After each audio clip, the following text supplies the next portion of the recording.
खुलती है और हमें पता चलता है कि ये सब कुछ एरिक के साथ बचपन में हुआ था और एरिक को हर रोज इसी तरह के सपने आते हैं। अब इसके बाद हम शैली नाम की एक लड़की को देखते हैं जो कि एक म्यूजिशियन थी। उसके पास उसकी दोस्त जेडी कॉल करती है और शैली से कहती है कि मैंने तुम्हें एक वीडियो भेजी है, तुम उसे देखो।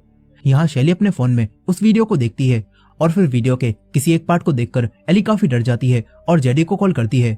यहाँ जेडी शैली को तुरंत ही अपने पास आने के लिए बोलने लगती है और कहती है कि तुम मेरे पास सेफ रहोगी।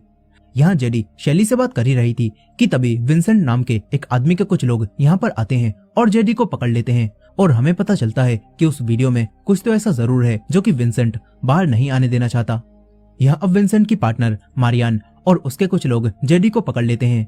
वहीं दूसरी तरफ शैली भी अब अपने एक और दोस्त डॉम को वही वीडियो सेंड करती है और फिर उसे भी कॉल करने लगती है, लेकिन डॉम शैली की कॉल नहीं उठा पाता।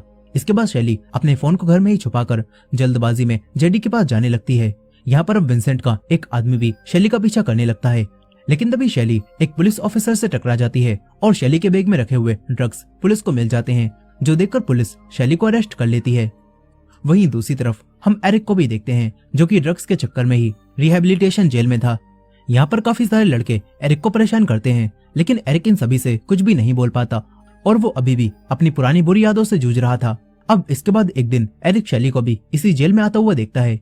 यहाँ शैली भी एरिक को देख लेती है।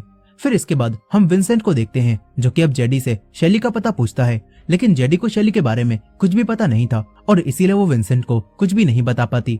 यहाँ जेडी विंसेंट से रिक्वेस्ट करती है और कहती है कि मुझे छोड़ दो, लेकिन तभी विंसेंट जेडी के कान में कुछ अजीब से मंत्र बोलता है जिससे जेडी पूरी तरह से पोजेस्ड हो जाती है और जेडी की आंखें भी बदल जाती हैं, जिसके बाद जेडी विंसेंट के दिए हुए चाकू से अपने गले को काटने लगती है। अब इसके बाद विंसेंट अपने एक हाथ पर कट मारता है और अपने खून को जेडी के खून से मिलाता है और ऐसा करते ही विंसेंट के अंदर भी कुछ होने लगता है और हमें पता चलता है कि विंसेंट ने कई सदियों पहले डेविल के साथ एक सौदा किया था और उस सौदे के मुताबिक विंसेंट इनोसेंट सोल्स को हेल में भेजेगा और उसके बदले में विंसेंट को इटर्नल लाइफ मिलेगी और इसी वजह से उसने जेडी को मार दिया। वहीं जेल में अब हम शैली को देखते हैं जो कि एरिक के पास आती है और उससे बात करने की कोशिश करती है। यहाँ पर रहते रहते ये दोनों अब दोस्त बन जाते हैं। तभी एक दिन मारियान शैली की मॉम को लेकर शैली को इस जेल से छुड़ाने आने लगती है। यहाँ शैली की मॉम को मारियान और विंसेंट के असलियत के बारे में अभी कुछ भी पता नहीं था और वो इनके साथ शैली के पास आने लगती हैं। यहीं शैली भी एरिक के पास होती है और वो एरिक के पास एक पेंटिंग को देखती है जो कि एरिक ने बनाई थी। साथ ही यहाँ पर एरिक ने काफी सारी अजीब अजीब तरह की पेंटिंग्स बना रखी थी और उसने कुछ पोएम्स भी लिखी थी जो कि शैली को काफी पसंद आती हैं। यहाँ पर शैली एरिक से बात कर ही रही थी कि तभी जेल में अनाउंसमेंट होती है और शैली को हॉल में बुलाया जाता है और ये सब देखकर शैली काफी हैरान होती है। वो समझ जाती है कि विंसेंट के लोग यहाँ पर आ गए हैं। इसके बाद शैली जेल में आते ही विंसेंट के लोगों और अपनी मॉम को देखती है, जो देखकर शैली एरिक से जल्दी से यहाँ से भागने के लिए बोलती है और कहती है कि मेरी जान को खतरा है। ये बात सुनकर एरिक शैली की मदद करता है और उसे इस जेल से बाहर लेकर भागने लगता है। यहाँ एरिक को जेल से भागने का पूरा रास्ता पता होता है और एरिक शैली को बड़ी आराम से जेल से बाहर ले आता है। फिर काफी देर जंगलों में भागने के बाद शैली और एरिक एक कार में बैठकर दूसरे शहर में आने लगते हैं। यहाँ रास्ते में एरिक शैली से विंसेंट के लोगों के बारे में पूछता है, लेकिन अभी शैली एरिक को कुछ भी नहीं बताती और फिर उसे लेकर अपने दोस्त के एक घर में आ जाती है और कहती है कि यहाँ हम सेफ रहेंगे। यहाँ पर अब शैली और एरिक एक दूसरे के काफी करीब आ जाते हैं और ये दोनों एक दूसरे के साथ काफी ज्यादा टाइम स्पेंड करने लगते हैं। यहाँ पर शैली एरिक को अपने सीक्रेट लॉकर में रखी हुई कुछ चीजें भी दिखाती है और साथ ही शैली एरिक से प्रॉमिस मांगती है और कहती है कि तुम मुझसे प्रॉमिस करो कि तुम हर समय मुझसे प्यार करोगे, चाहे फिर कुछ भी हो। और एरिक भी शैली से प्रॉमिस कर देता है। इधर अब पुलिस को भी जेडी की बॉडी मिल जाती है और अब पुलिस भी शैली को ढूंढने लगती है। वहीं मारियान विंसेंट को कॉल करती है और शैली के भाग जाने के बारे में बताती है और ये सुनकर विंसेंट को काफी गुस्सा आता है। वो मारियान से कहता है कि मुझे बस शैली चाहिए, जिंदा या फिर मरी हुई। इतना बोलकर विंसेंट कॉल काट देता है। वहीं दूसरी तरफ एरिक और शैली दोनों एक साथ थे। यहाँ पर एरिक शैली को पियानो बजाकर गाना गाने के लिए कहने लगता है, लेकिन अब जैसे ही शैली पियानो बजाती है तो तभी अचानक से शैली को अपनी पुरानी यादें याद आने लगती हैं, जहाँ विंसेंट शैली के कान में कुछ बोल रहा था और वो शैली को एक चाकू दे रहा था। ये सब याद करके शैली काफी डर जाती है। अब इसके बाद शैली एरिक को बताती है कि मुझे पियानो बजाना शुरू से ही काफी पसंद था, लेकिन फिर मेरी माँ ने मुझे जबरदस्ती हर जगह परफॉर्म करने के लिए कहा और लोगों ने मेरी परफॉर्मेंस पसंद न आने की वजह से मुझे काफी दुख दिए। यहाँ शैली एरिक को ये सब बताकर काफी उदास हो जाती है और उससे कहती है कि तुम मुझे अकेले छोड़कर कभी भी मत जाना। इस पर एरिक भी शैली से कहता है कि मैं तुम्हें कभी भी अकेला नहीं छोड़ूंगा। इसके बाद ये दोनों ब्रिज पर खड़े होकर बातें करने लगते हैं और यहाँ पर पानी को देखकर शैली एरिक से पूछती है कि अगर मैं पानी में कूद जाऊं तो क्या तुम मुझे बचाने के लिए मेरे पीछे पानी में जंप करोगे। इस पर एरिक भी हाँ कह देता है। अब ये सब बातें करने के बाद ये दोनों एक क्लब में आते हैं और पार्टी करने लगते हैं। तभी यहाँ पर शैली का वही दोस्त डॉम भी आ जाता है जिसे शैली ने वो वीडियो भेजी थी। यहाँ वो शैली से कहता है कि जडी मर चुकी है और तुम्हें भी मेरे टाउन में चलना होगा, वहीं तुम सेफ रहोगी। ये बात सुनकर शैली तुरंत ही एरिक को लेकर यहाँ से बाहर जाती है और अब जैसे ही ये दोनों अपने घर में वापस आते हैं तो तभी घर में छुपे हुए विंसेंट के लोग इनके मुंह पर प्लास्टिक लपेट देते हैं जिससे इन दोनों की सांसें रुकने लगती हैं और ये दोनों तड़प तड़प कर यहीं पर मरने लगते हैं। यहाँ एरिक की आंखों के सामने ही शैली मर जाती है और फिर एरिक भी मरने लगता है। लेकिन तभी अचानक से एरिक खुद को पानी के अंदर पाता है जहाँ शैली पानी में डूब रही थी। एरिक शैली को पकड़ने की कोशिश करता है लेकिन वो शैली को पकड़ नहीं पाता और अब मजबूरन एरिक को बाहर आना पड़ता है। यहाँ पानी से बाहर निकलकर एरिक एक अजीब सी जगह पर पहुंच जाता है। एरिक को कुछ भी समझ नहीं आता कि अचानक से वो यहाँ पर कैसे आ गया। अब तभी एरिक को यहाँ पर एक आदमी दिखाई देता है और एरिक इस आदमी से पूछता है कि ये कौन सी जगह है। इस पर यह आदमी जिसका नाम क्रोनोस होता है वो एरिक से कहता है कि तुम मेरे ऊपर बिलीव नहीं करोगे लेकिन असल में तुम मर चुके हो। और कहा जाता है कि किसी के मरने के बाद एक क्रो उसकी सोल को एक अजीब से वर्ल्ड में ले आता है और तुम भी उसी तरह से यहाँ पर आए हो और तुम्हारे यहाँ आने का कोई एक मकसद भी है। लेकिन क्रोनोस की ये सारी बातें एरिक को समझ नहीं आती। वो क्रोनोस की बातों को झूठ बताने लगता है। तभी क्रोनोस एरिक को पानी में धक्का देता है जिससे अब एरिक वापस अपनी असली दुनिया में जागता है। यहाँ पर आकर एरिक हर तरफ शैली को ढूंढने लगता है लेकिन उसे शैली कहीं भी नहीं मिलती। वो काफी ज्यादा उदास हो जाता है। तभी विंसेंट का एक आदमी यहाँ पर आ जाता है और वो एरिक को जिंदा देखकर काफी हैरान होता है। इसके बाद वो आदमी फिर से एरिक को शूट कर देता है जिससे एरिक को काफी दर्द होता है। लेकिन इस बार एरिक मरता नहीं और एरिक इस आदमी पर हमला करके इसे ही खत्म कर देता है। अब इसके बाद एरिक अपनी चोट को देखता है जो कि खुद ही ठीक होने लगती है और ये देखकर एरिक को अब क्रोनोस की बातें सही लगने लगती हैं। अब इसके बाद एरिक शैली को ढूंढने के लिए बाहर निकलता है और तभी हम देखते हैं कि एरिक के ऊपर एक क्रो भी नजर रख रहा है। अब इसके बाद एरिक शैली को ढूंढता हुआ एक ब्रिज पर आता है जहाँ उसे शैली दिखाई देती है जो कि ब्रिज से नीचे पानी में कूद रही थी। एरिक शैली को रोकने की कोशिश करता है लेकिन शैली पानी में कूद जाती है और तभी एरिक भी शैली के पीछे पानी में कूदता है और पानी में कूदते ही एरिक वापस से उसी दुनिया में आ जाता है। यहाँ अब एरिक को यकीन हो जाता है कि वो हकीकत में मर चुका है। फिर क्रोनोस एरिक से कहता है कि तुम्हें विंसेंट को मारना होगा क्योंकि वो डेविल बन चुका है और उसकी वजह से ही हेल का बैलेंस खराब हो रहा है। इसके बाद ही तुम शैली से दोबारा मिल पाओगे। साथ ही यहाँ पर क्रोनोस एरिक से कहता है कि अब तुम्हारे शरीर पर चोट तो लगेगी और तुम्हें दर्द भी होगा लेकिन अब तुम मरोगे नहीं। यहाँ पर एरिक क्रोनोस से कहता है कि आखिर तुम पर मैं भरोसा क्यों करूं, क्या तुम मेरे ये सब करने के बाद मुझे शैली से मिलवा दोगे।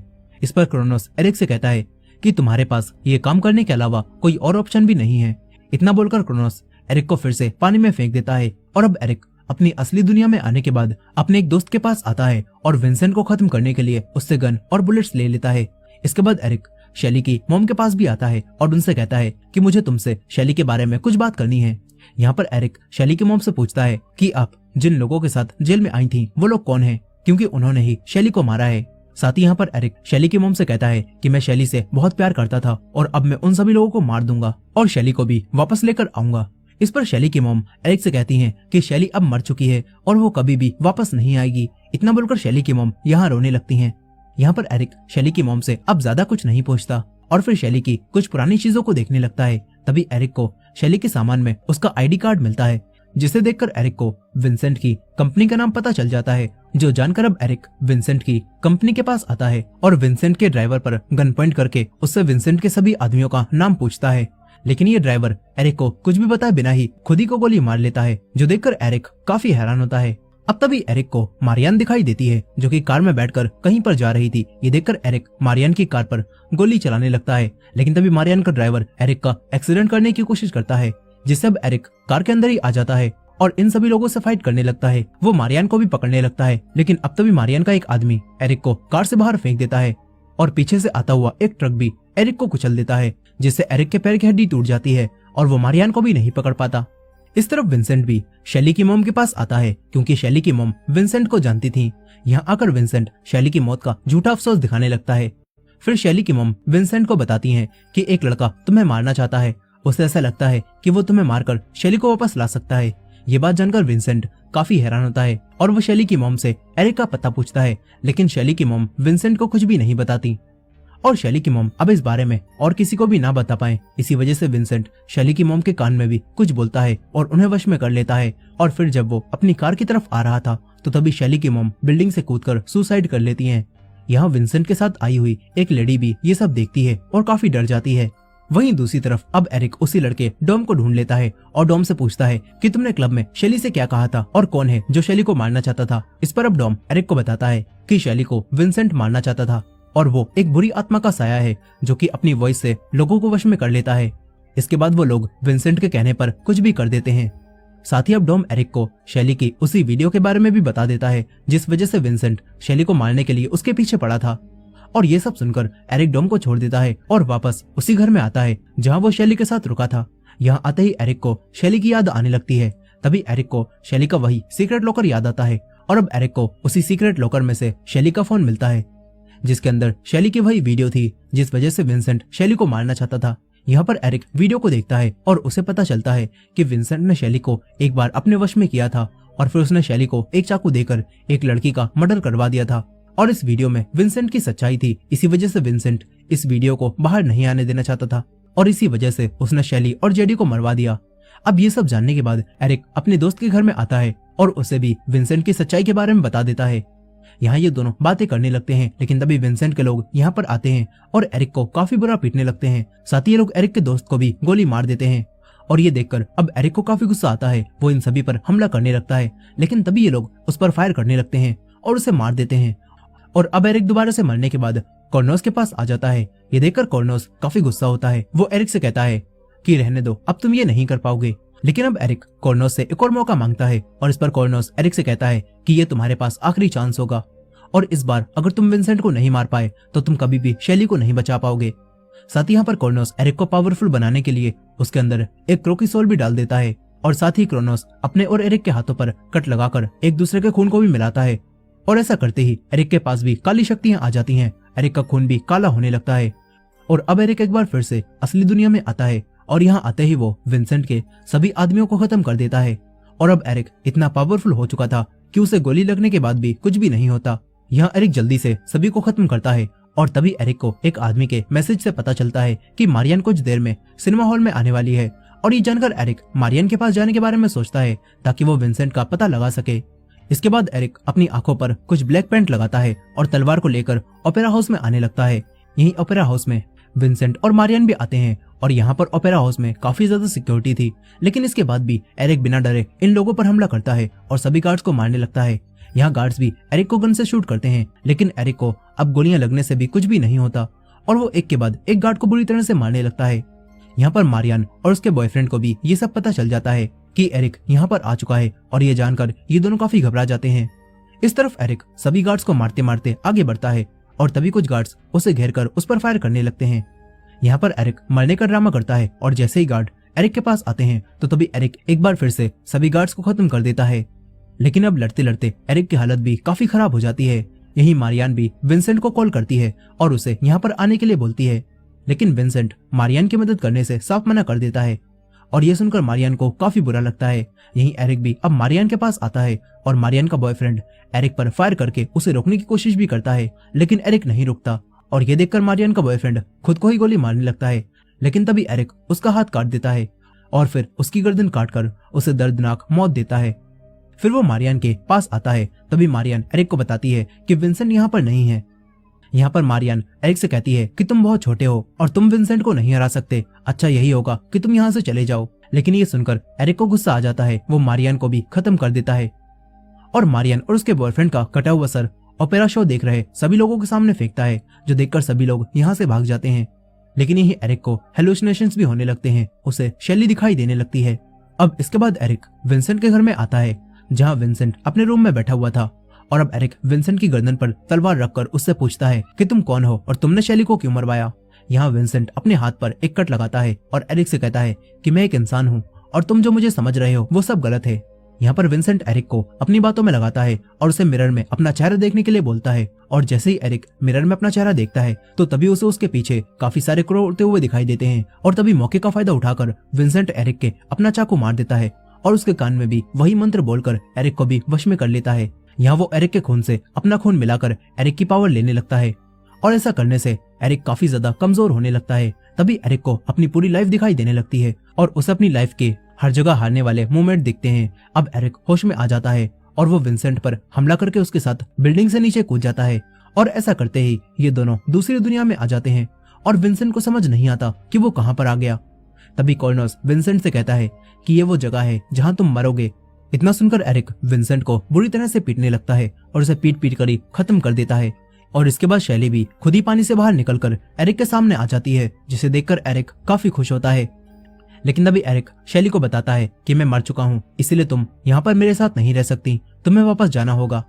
यहाँ पर एरिक काफी रोता भी है और शैली से कहता है कि मैं दुनिया में वापस जरूर आऊंगा। इसके बाद हम उसी सीन को देखते हैं जहाँ पर